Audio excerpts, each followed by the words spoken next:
Hey, my name is Michael Colter from Fuse Marriages, and today we are talking about coming out of hiding.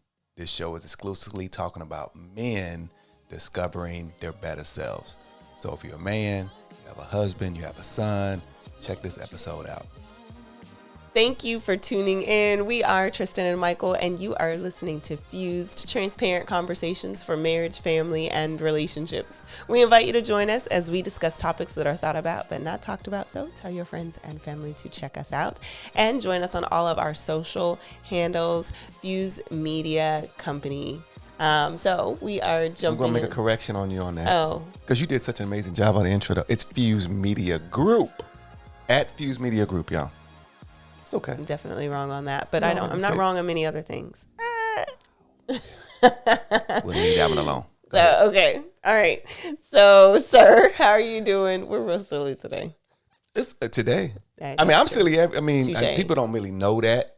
They think you kind of the outgoing, this, that, and the other, which you are, which is true. No, you're right. But I'm probably way more silly than you are on an everyday basis. By far. But it's not just in a big setting typically, right? By far. It's not in a big setting, y'all. So, yeah, I'm probably the more kind of like cracking jokes, doing crazy stuff. And, yeah, people don't really see. They always see me kind of like, oh, he looks so serious. Yeah. They think, like, she's the fire, he's the calm. Yeah. I'm like, no, we're both fire. I think I may be more dramatic than you even. Oh, definitely. Well, they don't know that, but you're saying it, but like you know that, but everybody may not know that. I'm just saying that. Okay. Yeah.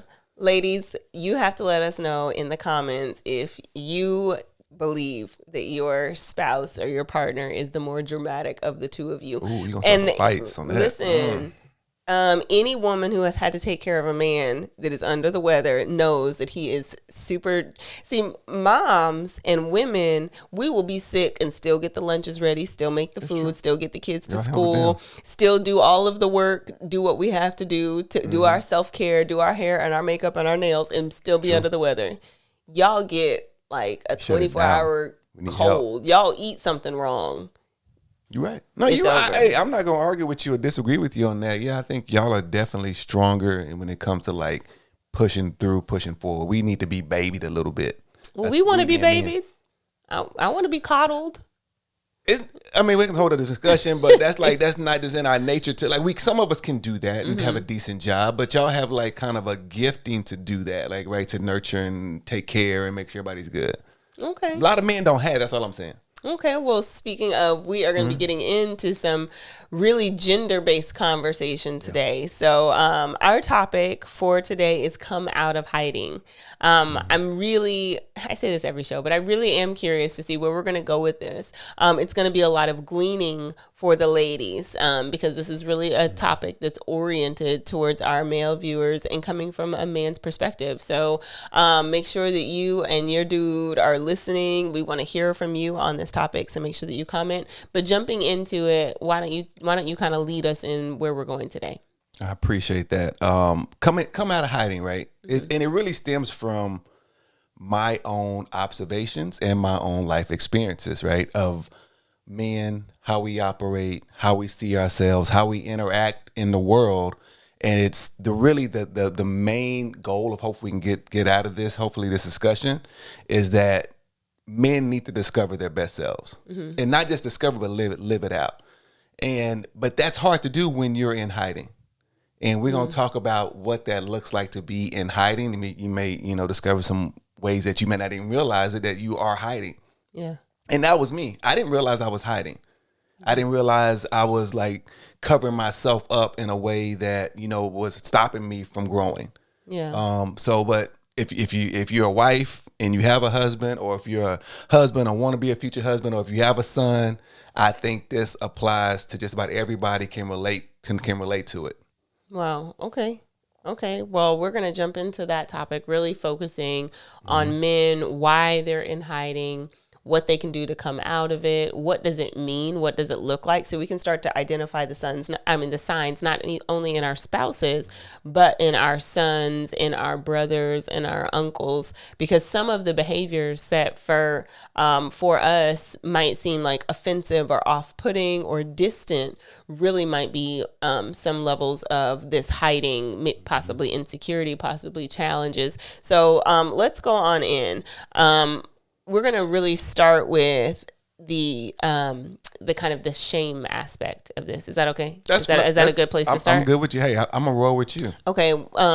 You previously were kind of talking about this hiding potentially being a place of shame or guilt or little self-awareness. Can you jump into that just a little bit before we go into like the first 3 points? Yeah. The shame, awareness, or I'm sorry, say it again. Make sure I capture your You thought said right. you were talking previously and saying that this kind of level of hiding could kind of come from a number of things. Right. So maybe talking about maybe some of those things you mentioned could be kind of a shame or a guilt, something that puts you into this position of hiding. Yeah, you going. I mean, it's a lot of different ways I can take that. In regards, that's a great question, by the way. The idea of you talking about, remember, having shame or having guilt. I think sometimes we as men, we carry stuff and not really necessarily have the language to express it. And what I'm realizing, hopefully I'm answering your question correctly. My mind is like going. This is a deep, very deep question.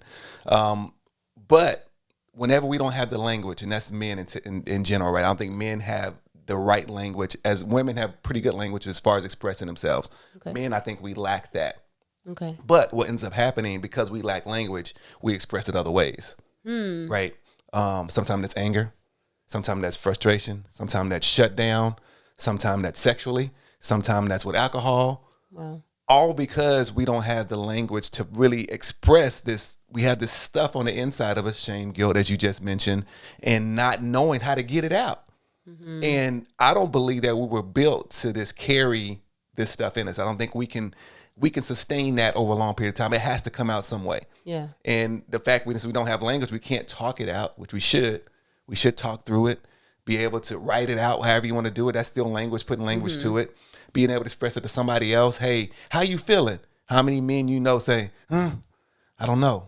And it's like maybe 4 or 5 words, but something deep is going on the inside. It's playing out in their actions, playing out what they're doing, what they're not doing. And it's all because we don't have the language. It's my belief. I'm not a psychologist or a psychiatrist or anything of that nature, but my experiences and my exposure, my own experiences of going through something, not having the language to put to it, I end up doing something else. Sometimes that's a good thing. Sometimes it's a bad thing. Me going to working out may not be a bad thing. Me going to the club or going to places I don't need to be going, that's not such a good thing. But either way, I'm trying to express it out because I don't have the words to put to it. Wow. That would help a lot of us to kind of understand some of the behaviors. If we know this is just like a failure to communicate, this is something that we're trying to work, that he's trying to work through and work out, and then maybe helping or supporting that. So one of the things out of kind of the 3 big coverings as we get into this hiding, this idea of coming out of the hiding, is where sometimes, and we're focused really on men, but where men might find themselves hiding behind pride. Can you kind of jump into what that really means? As we've said, okay, there's a language issue, but there is also kind of this disposition challenge, which is potentially one of the examples for today, pride. Yeah. Pride is one of those sensitive discussion topics because most men, I'll just be talking about men in this case, we don't call ourselves prideful. Okay. Right. We don't own up to that. We don't say that. Very few are willing to say, you know what, I'm struggling with pride. And even the definition, I don't have it written down or have it memorized, but typically when we think of pride, we think about conceit, self-righteous. And most of us really don't I'm not conceited. I'm not self-righteous. And that's true, right? That's true in the aspect of, even if they are prideful, they're not that part of the pride, right? But one thing I've realized, and I had some tough learning lessons, right? I'm gonna speak about myself, really be honest with you. And hopefully men and women, y'all can kind of, help each other out and really kind of maybe pull from some of this information. But one of the things I know that really, like, pride is beyond just maybe the traditional definition, right? Mm-hmm. I can be prideful if, I shut down, I'm not willing to talk. Right? We having a conversation and I don't feel like talking. I'm being prideful. If I can't tell you I'm sorry and I know I'm dead wrong, I'm prideful. Right? And but taking and looking at pride from that perspective versus like, I'm conceited. Oh no, never, not me. I'm humble and I help everybody. I look at everybody on the same level. But if you can't say I'm sorry, you can't apologize. You can't, you have a problem, talking down to someone or, not looking at their perspective. Let's put it in that way. That's prideful. I can't see, no, there's no way. No, you're not right. You're not right. That's a prideful posture and not even knowing it, right? But the one thing I know that pride does allow, or that's to say prohibits men from being, is really being their best self. How can you be your best self when you're interacting with the world in a prideful way? People ain't gonna respect you. Your wife ain't gonna respect you. Your kids might even look at you sideways.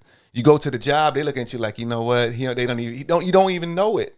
And people aren't like really, you're not able to really produce or grow to the level that you're able to grow to. Wow. A lot of those hit me. I'm sure some of them hit you. Just the idea of what my interactions have been across my life with can they say sorry? And some of that can apply to, our women as well. Like, are you able to see things from a different perspective? Or is it, this is what it is. This is just how I am. This is what I think.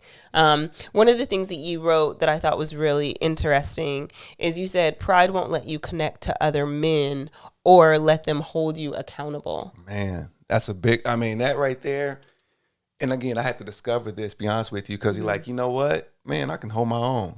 I don't need nobody. I can do this, get my own career started, do this, find it. I can find the answer, this, that, and the other. I go to a man when I need a man.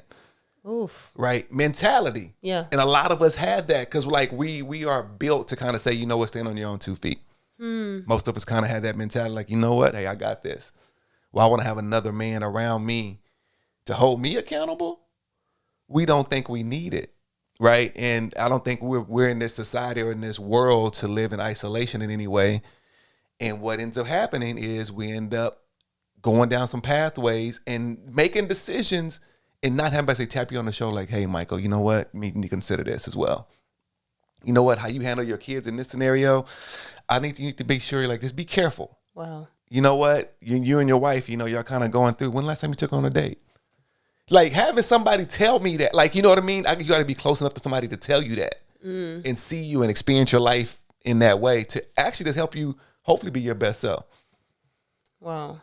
That's huge because I think a lot of these interactions between men, I think it's such a hard thing to come by unless they're in some sort of fraternity where it's almost like not forced, but there's this automatic connection based on that, whatever that organization is. These kinds of interactions can be missed. And obviously they manifest in these kinds of distant ways where there isn't accountability, where there isn't somebody saying, hey, you should say sorry to such and such for, you weren't right in that. And that level of accountability is really huge.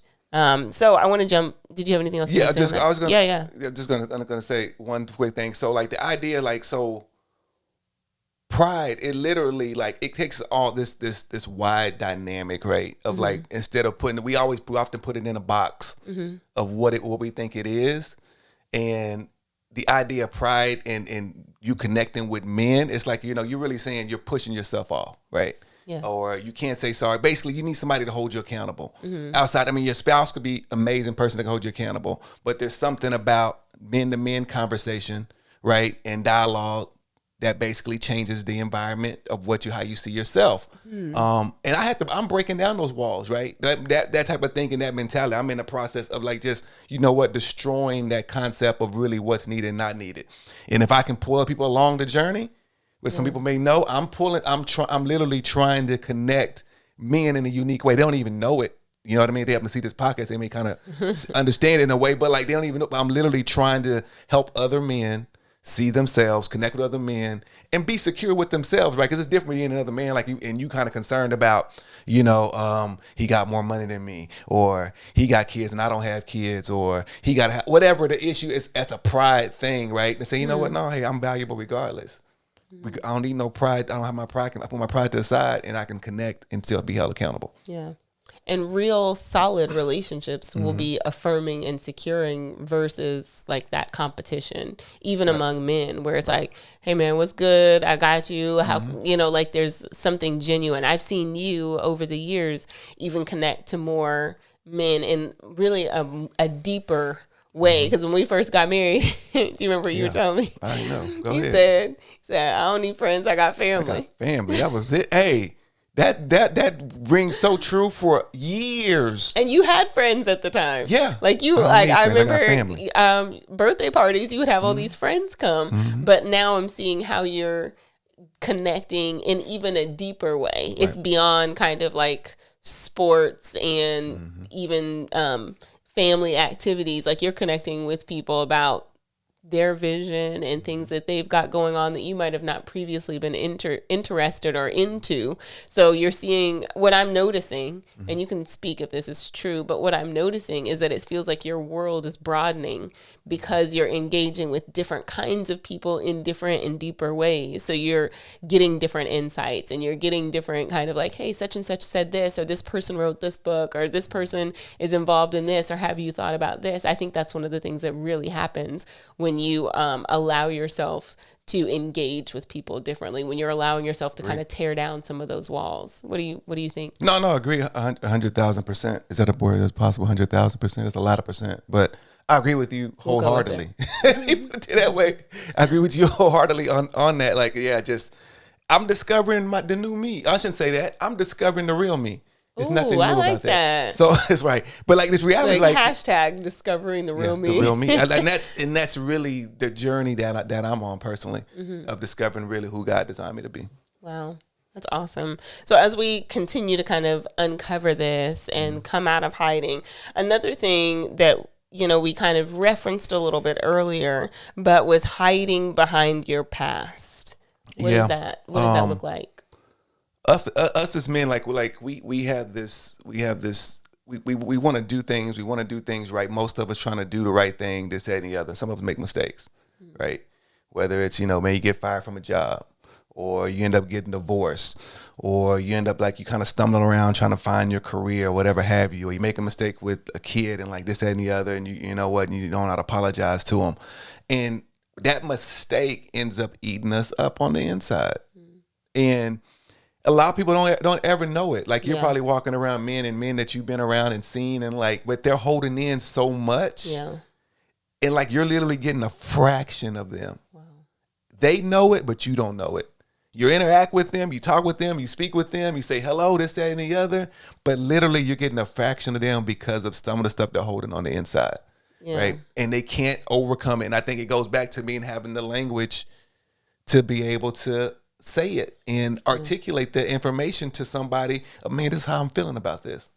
I remember reading some time ago, and I don't have the stat in front of me, so I don't want to say that it is where it is now, but I remember reading that men suffer with depression at higher levels than women, but they don't report it as that. They just say, like, I'm going through, like I'm dealing with some things, almost to what you're saying, like not really being able to unravel this thing. So I don't know if that's how that's really measured or how that's tracked. Yeah. But I think that it's an interesting idea, aligning with what you're saying is the inability to really communicate or even identify it. Like I don't regularly hear men say, hey, I'm depressed or, hey, I'm struggling. It's almost like it's this, like you don't want to assign that to yourself. You don't want to say that like it's some sort of weakness to be able to say, I've got things I've got to deal with.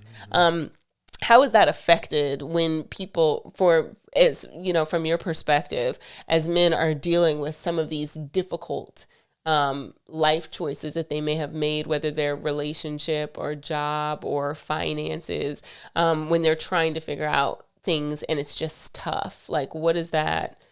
How does that manifest? How are we as wives or women seeing that in our spouse, just so that we can say like, hey, that's something I can recognize. Oh man. So I mean, I think there's some very obvious ways that it can be seen, but we give men a pass for being that way. Okay, right? talk about it. Mm-hmm. They come home from work, you ask them how their day was. It was all right. And like that's it. And that's the pass. That's it, right? Not to say how their boss handled them, what maybe they made a mistake at work and they're trying to overcome it, this, that, and the other. Men we have to talk more, right? I put that accountability on us, right? And I put the accountability on our women or our wives. Mothers do a pretty decent job of it, I believe, of setting the environment that's a trusting environment that our boys, our men your husband can talk to you. Like they feel comfortable enough to come and approach you with something. But I put the accountability on us men to say, hey, we got to be proactive. Like, hey, get language for it, right? Read. I heard you say you read something. We got to read more. Us men got to read more. Listen to something different, right? You know, Kenny Smith on TNT, he's a great commentator, but he's not giving you life advice of how to handle yourself. A lot of times that's what happens, right? Whenever we get kind of stuck, we got to go self-medicate with some nonsense. Either, you know, we going out, we watching some sports, some basketball or football, this, that, and the other. They want to zone out, right? Some grown men playing video games, whatever have you. I ain't knocking it, just understand it, but that's a whole nother topic. But like, it's still self-medicating, then having language and kind of talking through something. Yeah, I think as you were speaking and I was thinking through that, I also think that busyness can be a kind of a deterrent to having these conversations, because there's always something to do, always something that needs to be done. So true. So we got to get the kids over to soccer, and we got, we're going out with some friends, and this person has a birthday party, and don't forget about getting that gift. And there's so many other things that can come into play, that really having the downtime to be still and be silent and be with one another without the stuff would be would be important to really creating a conducive environment. And what's interesting is during COVID, there was a lot of relationship challenges. I read a statistic talking about counseling.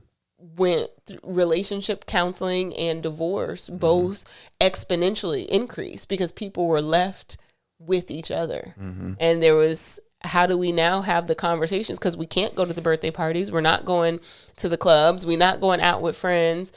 It's just us in this house looking at each other and having to deal with some things. And now having to have real conversations about super important things. Hey, our finances aren't where they were. Right. Hey, what are we going to do with the kids? Are we healthy? Let's talk through some stuff. So I think that it's interesting that in downtime, we have to connect. So intentionally creating that downtime, not the time where, not even like vacation, because vacation's like, oh, I want to go to the beach. I want to hang out. I want no, just like, this Saturday, we're not doing anything. We're gonna intentionally just spend time at the house talking. We're not cooking and cleaning and it's just gonna be us talking. Just sit, just sit and be with each other. So I thought that was interesting. And I also wanted to just point out that you said we give a pass, but I also think that there's a recognition, like if they are coming and zoning out, or if they show it in anger, because that's a pass, particularly for men of color. Like, that's just how he is. He got a temper, as opposed to like maybe that there's a lack of language. Maybe there's something that needs to be said, some frustration, some hurt, even, some feelings that they need to articulate, but it's only coming out in this one way. And instead of saying that's an identifying factor, we're just saying like, that's just them. And think about it. That's so true. That's so true. Everything you just said there was like so true of a statement. And it's like, sometimes it may not even come out as anger, right? But it'll come out as like them not living up to who really they should be, right? And a real life example, a real life example. This is a personal example. I'm gonna keep the names out of it, but like relationships in particular, right? A guy can have a bad relationship, right? Mm-hmm. And not even say romantic, just with another guy, another church, whatever, right? Just a bad relationship, have a bad experience in how they relate to a person for something they did, something they said, whatever have you. And really be disappointed on the inside, right? Be disappointed or angry or frustrated, but still moving, right? Still, it seemed to be doing, going to work, doing all the things, this, that, and the other. But I believe, like, if you're holding that in, how do you then pursue the greatest part of really who you call to be? If I got some anger, frustration on the inside of me, and I'm able still to operate, how can I say, you know what? Hey, I'm living to my best self. Yeah. I don't think it's possible. Somebody may say, you know what? I can do it. I would have a disagreement with that. But I think you have to at least address it. Maybe you can't remove it because, right, some situations can't be removed. But if you're not having words to say about it, in the situation I'm talking about, I spoke with you about it. I said, hey, you know what? I'm disappointed in this. I didn't even know it about the reason why I'm disappointed in it. But I had to purposely, intentionally go to somebody, which I'm grateful I had you, to say, man, I'm disappointed in the situation. Yeah. And I've been holding it in this whole time. Yeah. And here's the reasons why. And I'm still working through it, right? The idea of all that.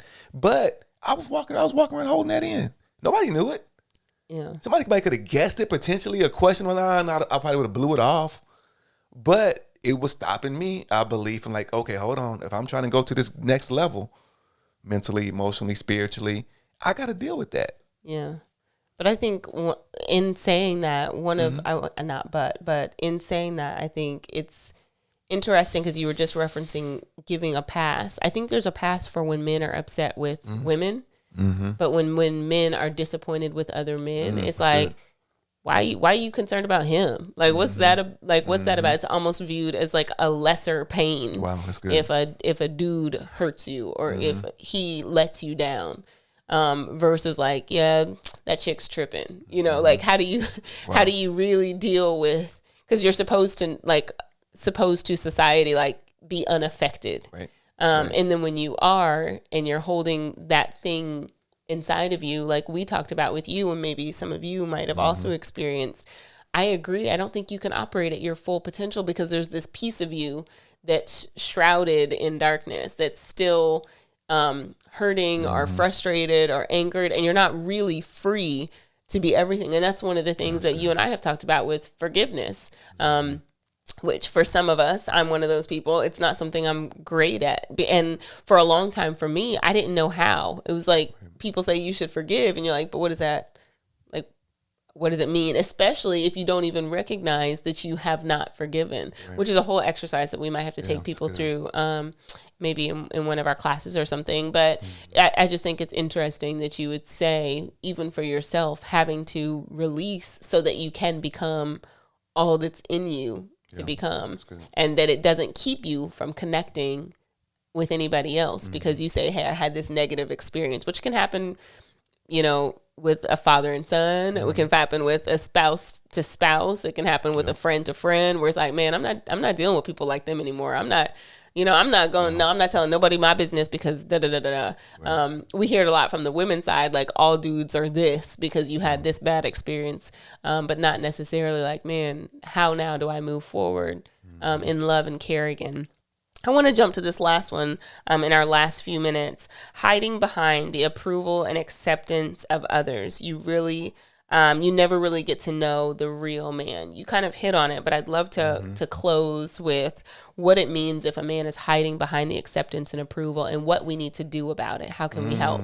Oh, well, time is not on our side, but I will say this about the acceptance part. And I didn't know it's about me. I didn't know I was insecure, right?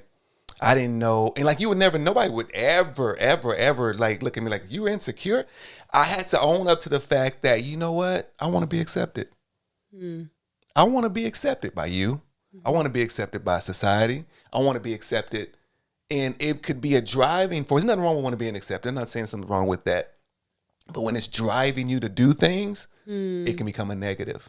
Right. And us men, we never will say in a million years in any kind of group setting that we're insecure.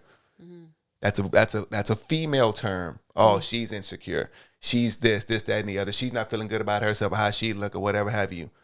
Men out there, it's a lot of them, and I ain't gonna say every single man out there, that we're operating insecurities, right? Of really, that's why we get the nice car. We ain't trying to get it because we trying to impress somebody, right? We trying to, that's not why we go get the money. You know what I mean? We're not trying to go do some great venture and things and save the world. We're trying to impress somebody. That's not why we're out on the basketball court, looking, we got all, they glossy, they putting on chapstick where they go play, trying to impress somebody. Chapstick might be important. I mean, I've seen it happen. I mean, you know what I mean? Like, it still is the idea is trying to impress. It's like, you think it's not happen. It happens. And I'm saying it every single sport, whatever, but like it does. We're just trying to impress somebody. Yeah. Right. Trying to impress other guys, want to be accepted by certain groups. And we operate in insecurity. We're saying, you know what? No, I am who I am. I'm good. I got something to bring to the table and who I'm designed to be. So I think that's a really big topic is that feeling of insecurity and wanting acceptance, wanting to be known, wanting to be loved, wanting to say like, hey, you matter. Yeah. You matter to me, babe. I know I do. Appreciate it. Thank you. Yeah. Thank you. And y'all matter too. I feel that. Yeah, it is important. It's important that we tell the men in our life that they matter, that they're important, because they do need to hear it more than just on Father's Day and birthdays. Just saying, because society's not doing it. I'm just saying, society's not doing it. Well, thank you for sharing all of this. I want to ask for another show talking about men's insecurities and acceptance so that we as a society can kind of try to undergird that a little bit better. But thank you for joining us today. As Michael said, our handle earlier, we're Fuse Media Company, but our handle is at Fuse Media Group. Michael Tristin.